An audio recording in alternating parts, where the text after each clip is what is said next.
Ya, beginilah keadaan toko kami hari ini ya guys. Ya, begini keadaannya ya. Air udah masuk ya. Penuh dalam gede. Jadi ini kita libur udah jualan karena ini. Nah, airnya ini. Ini di dalam gede. Dalam toko airnya segini guys. Ya.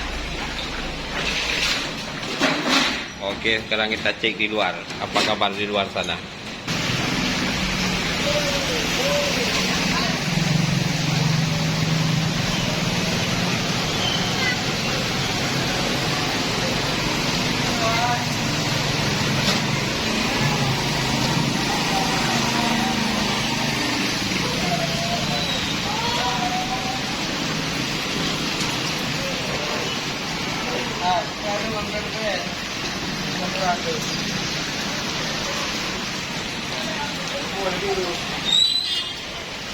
Apa?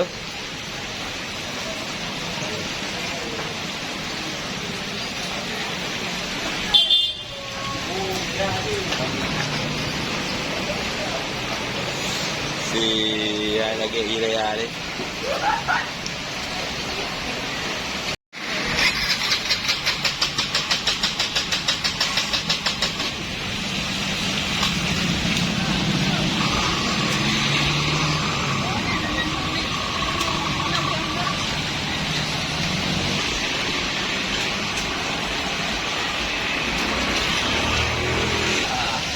Nak bom tipri.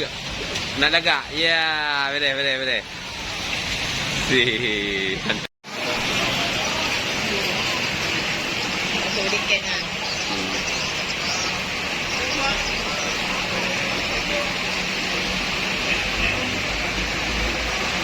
Bede Pak Kiki. Pak Kiki.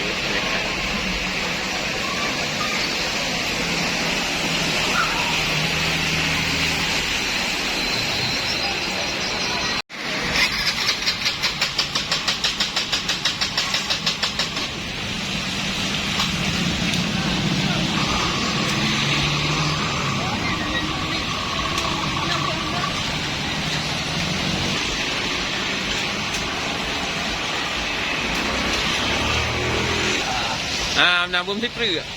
Nak daga. Ya, bede. Si.